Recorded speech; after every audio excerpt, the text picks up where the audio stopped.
sides to every single story, the passion and the glory, just trying to make it through the day. You know we're trying to come together, arm in arm and hand in hand, and with my brother I will fight to unify our land. America, home of the brave, we stand strong when we're willing to change. And I will wash the feet of freedom and bow down on my knees, praying for a healing, fighting for the freedom of my brother and me.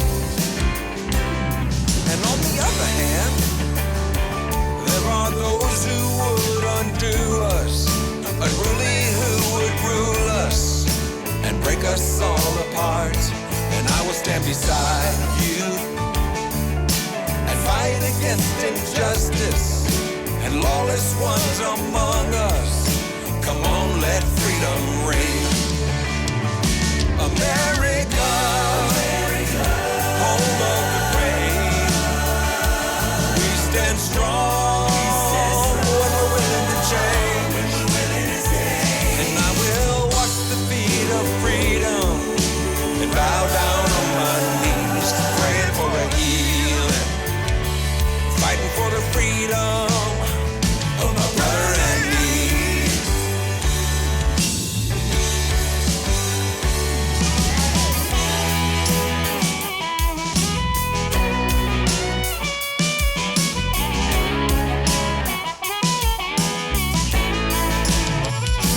Pluribus unum, get your guitars and tune them. Melody and harmony, let's make a little revelry. Pluribus unum, get your guitars and tune them. Melody and harmony, let's make a little revelry. Pluribus unum, get your guitars and tune them. Melody and harmony, let's make a little revelry. Play that guitar.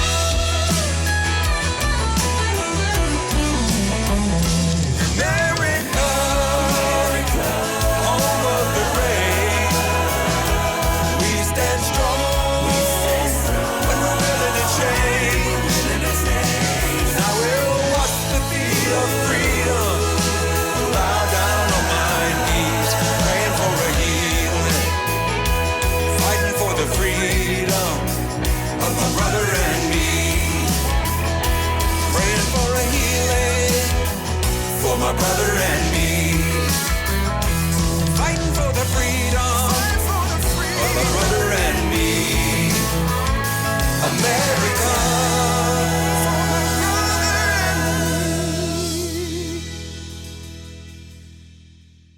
Hi, my name is John Maxwell, and I am with my friend John Morgan. And I have on 2 different occasions watched him do the George Bush impersonation. He's better than George W. himself. Funny, I enjoy him, and you will also. What I love about him is great values, great giftedness, and he will come into your life, into the life of your group, and give you humor and give you food for thought that will truly make a difference in your life.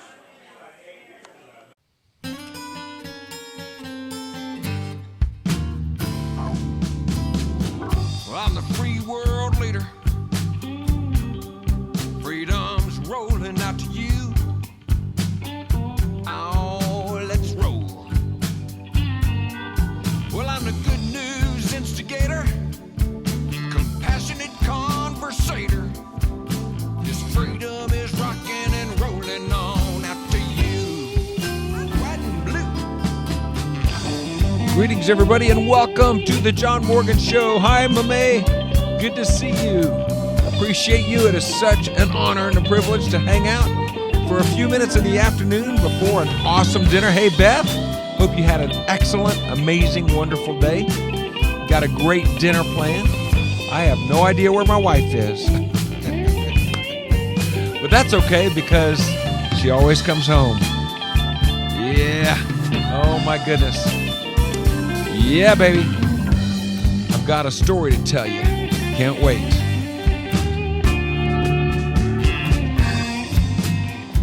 Play that guitar, old Phil.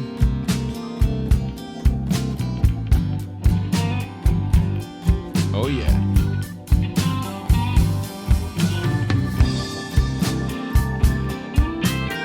Look at that motley crew.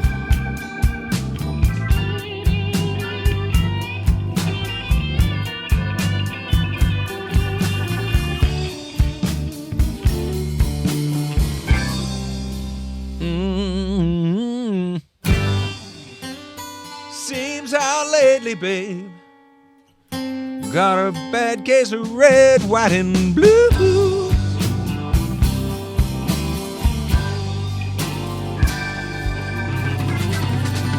Whoa, yeah. Thank you so much. It is great to be with you this afternoon. I am honored and privileged to be able to play a small role in the lives of a few people and to be able to influence you toward the things that matter most. And what a joy it was for me just a few minutes ago to have a conversation with Margarita. Margarita Rentals. It's spelled just like if you had an apartment for rent. Rentals. Margarita and Jose Rentals.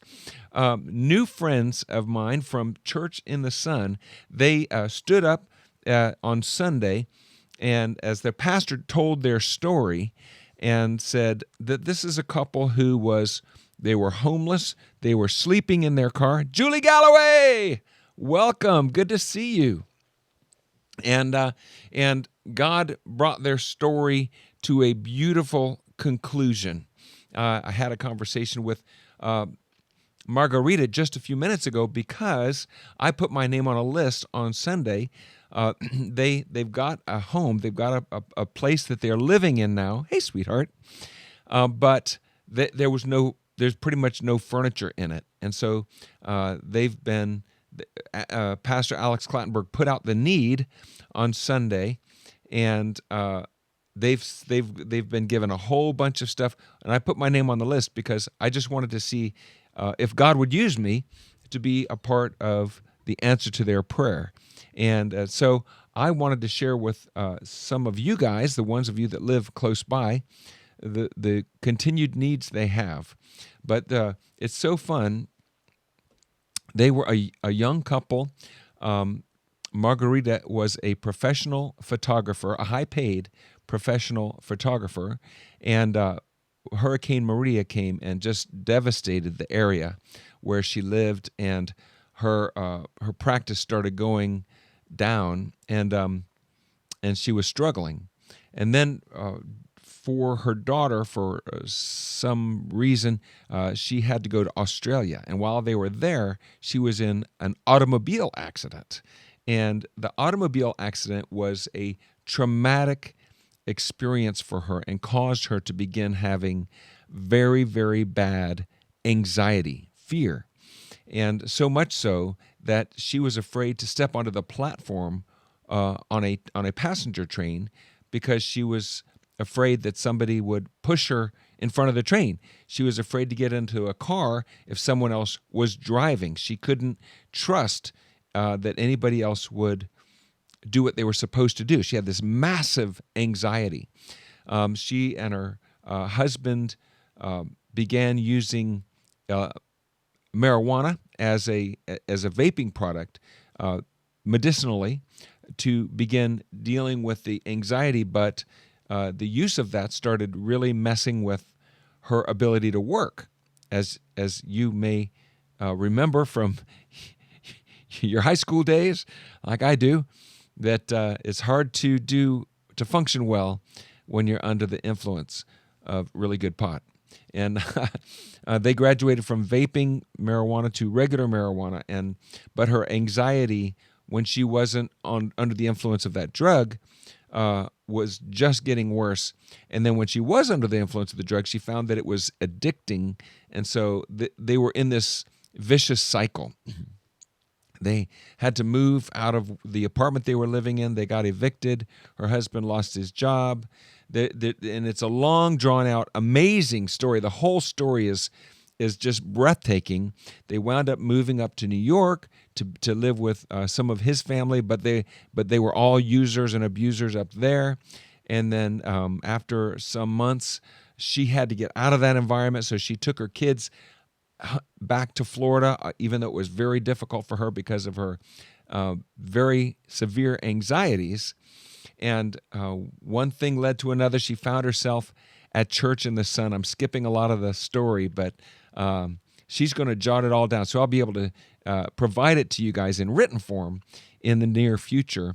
They wound up at Church in the Sun, and at the end of an altar call, after being at some services, and she's still separated from her husband, Alex said, "I feel like there's somebody here that really needs to come down, and it's not your first time here, and God's got your number."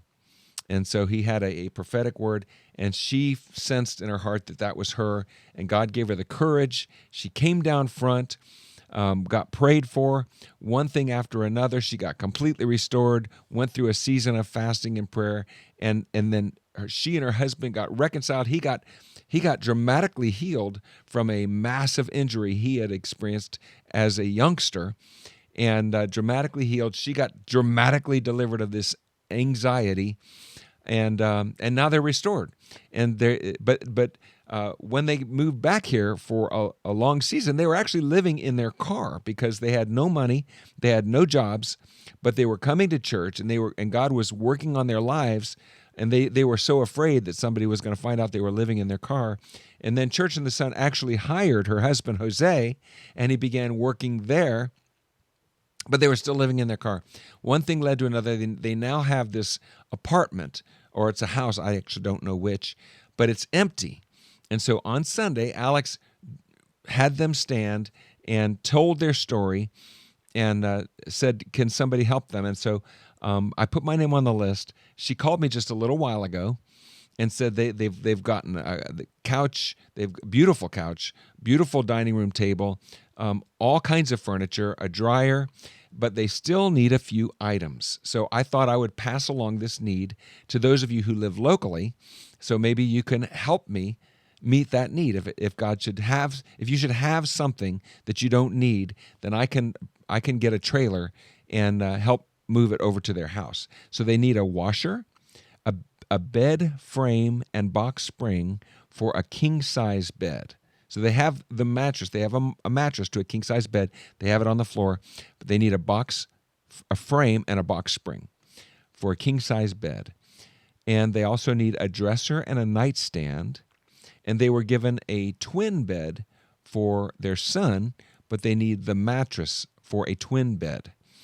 And they also need a desk chair for their son. And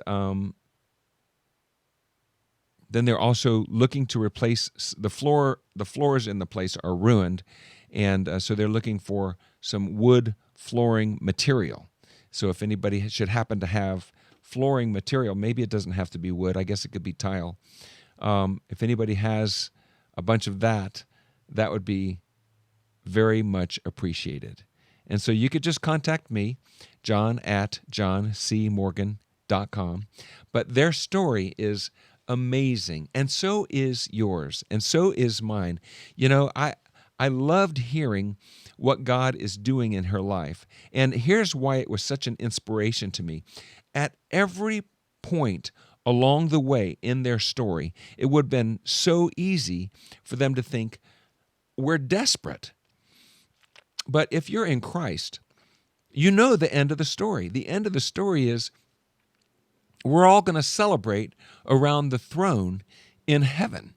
And it's going to be glorious and magnificent. And everything that has happened in our lives from the day we were born until now has brought us to the place where we are now. And God has got us right in the palm of our hand. And we can easily look at this moment in time and panic. We can have panic attacks, just like Margarita had, because our enemy loves to kill, steal, and destroy. That's what he does. And he does it through thoughts. He'll start with the thought saying, you're never going to make it. You are a failure. Nobody likes you. You're going to be rejected. You are rejected. You might as well give up. You might as well kill yourself. He will take you on a swim in a toilet where you're going to just swirl down to the bottom if you let him. We have the choice of what we allow ourselves to believe. That's our job. God's job is to save us, and he did a marvelous job. Our job is to believe what he said. Our job is to be believers, not Justin Believers, although he has an excellent voice, but believers in the truths of the Word of God that are ultimately trustworthy. I remember a time when I was absolutely addicted to marijuana.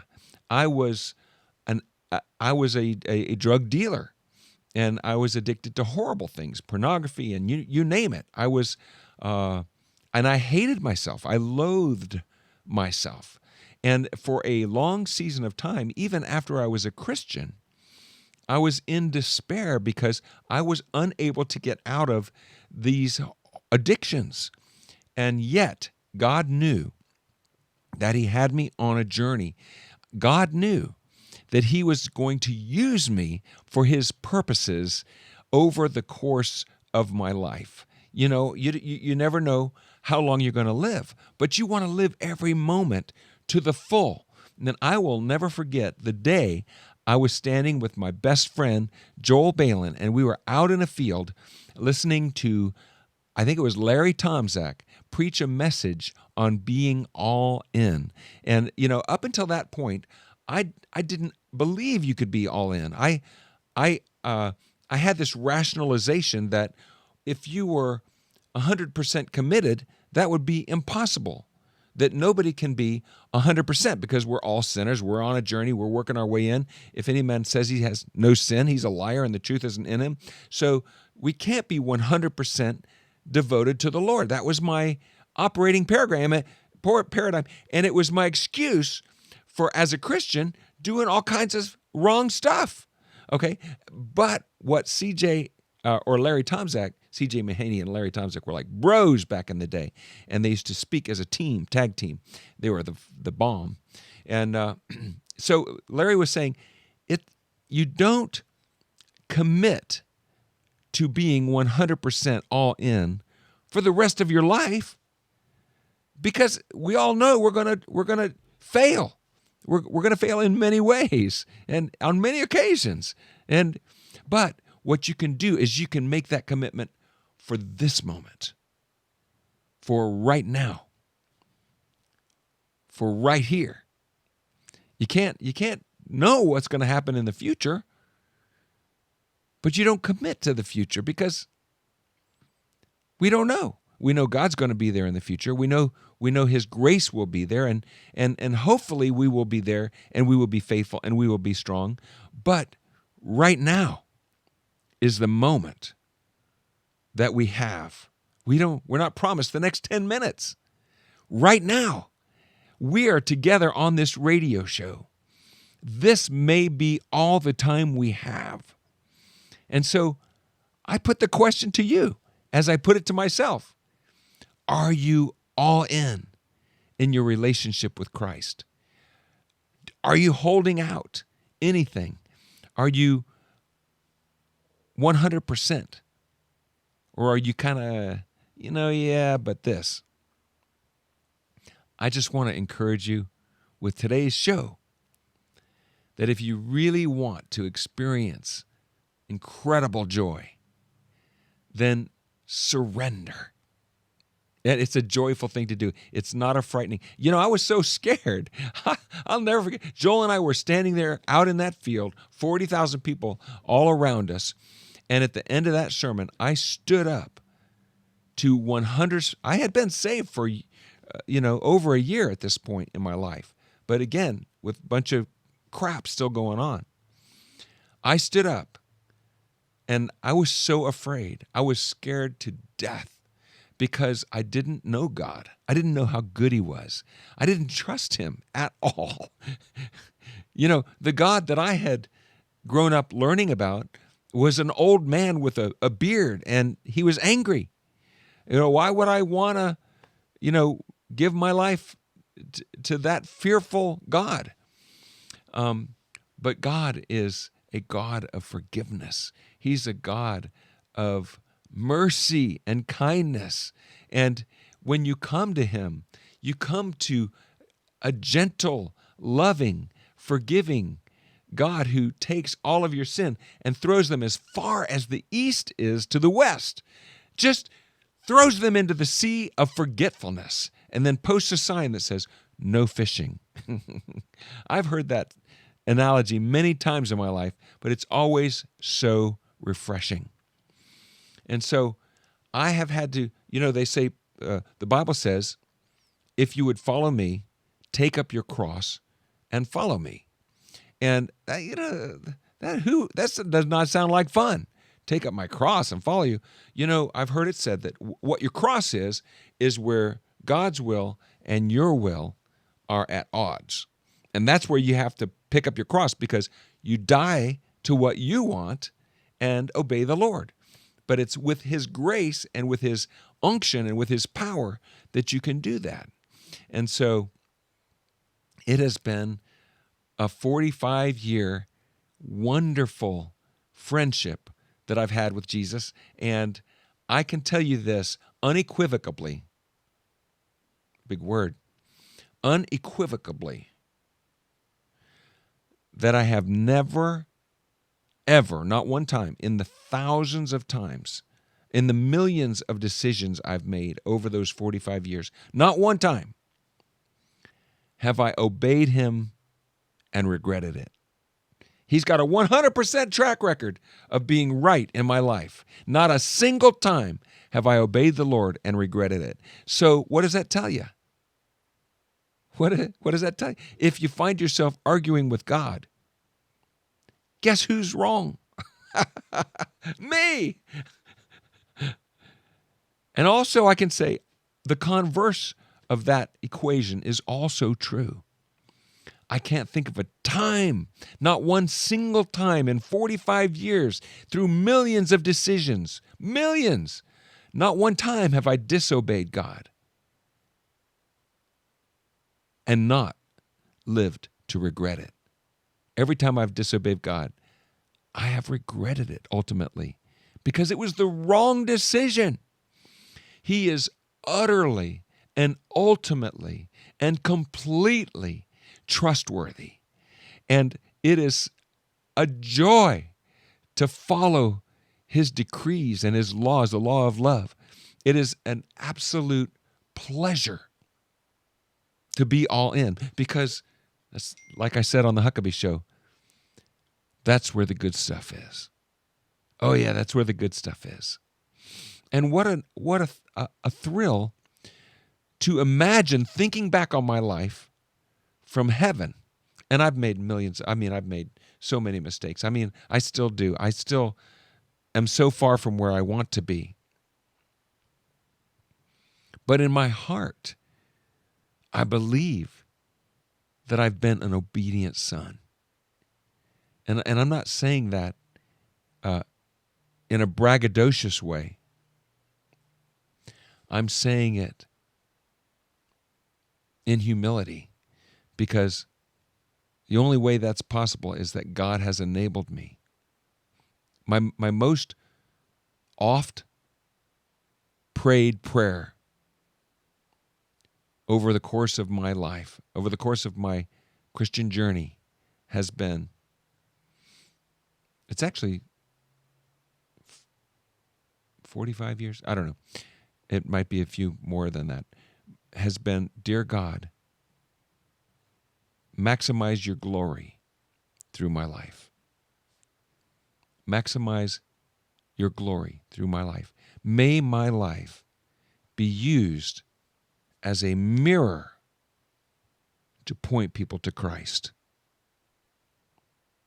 That's what I want to do.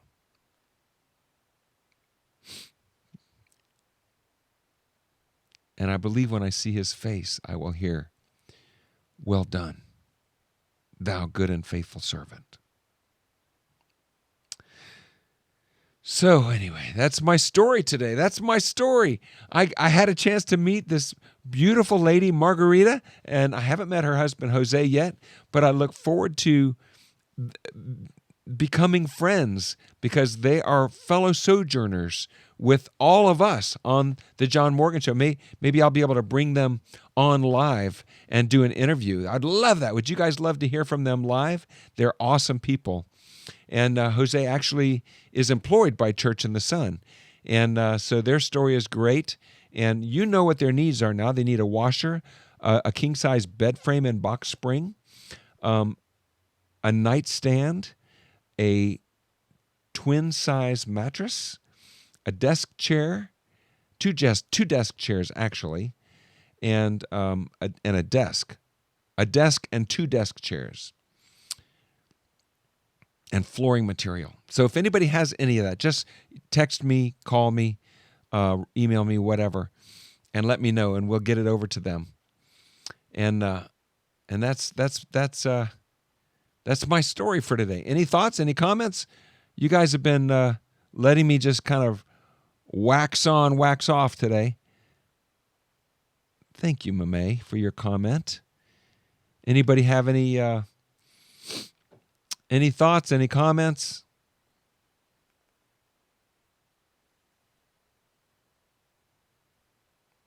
I'm pulling it up live on the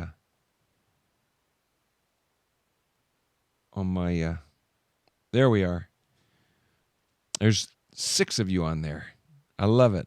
I love it how there's only a few people that watch the show with me. I got to figure out how to grow this thing.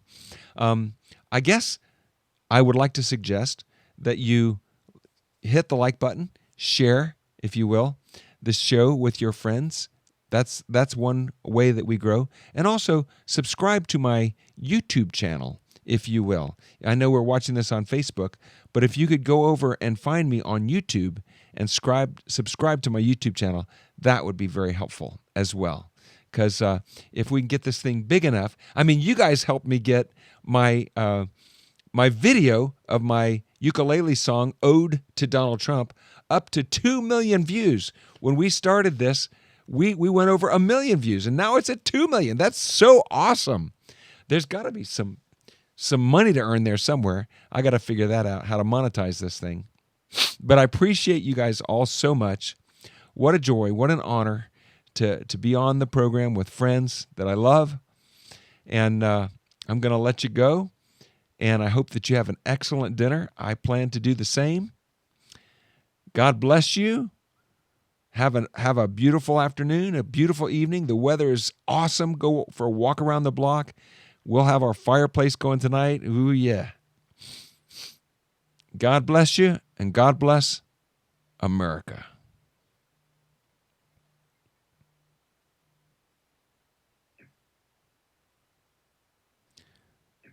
Let's see here. Hey, this is Al Robertson from Duck Dynasty and Duck Commander. I want to tell you about a great book called War on Fear from my good buddy, John Morgan. Of course, he looks like George W. Bush, who had the famous War on Terror, so I immediately knew, there was a nice a bit of wordplay there. This book is fantastic. I think it speaks to sort of that natural fear that all of us have, whether it's public speaking or whether it's the first time you get asked to do something you've never done before, up to, the fear of loss of life, of a sick person in your family, all the things that we face every single day. I recommend this highly. I promise you will be blessed when you read this book, and it's the sort of book that after you read it, you're going to want to pass that on to someone else, which to me are the best kind of books. So War on Fear, get yours as soon as you can.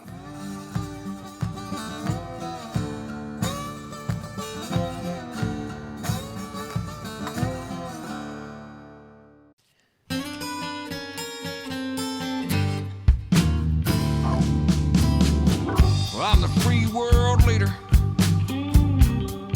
Freedom's rolling out to you. Oh, let's roll. Let's roll. Well, I'm the good news instigator, compassionate conversator. This freedom is rocking and rolling on out to you. White and blue. Hey folks, thanks for watching The John Morgan Show. By the way, I posted a video on my Facebook page, which is about a 46-minute video of President Trump laying out all of the voter fraud. And there's got to be 35 different categories of voter fraud going on. I mean, he just names them one after another, one after another, one after another. And they're all just the subtitles. And within each one of those subtitles, there must be hundreds or thousands of instances of the fraud. So if you want to know the articulation of the various ways, you can go to my website and watch that video. And I recommend that you share it with your loved ones too, because it lays it out very plainly for all to see.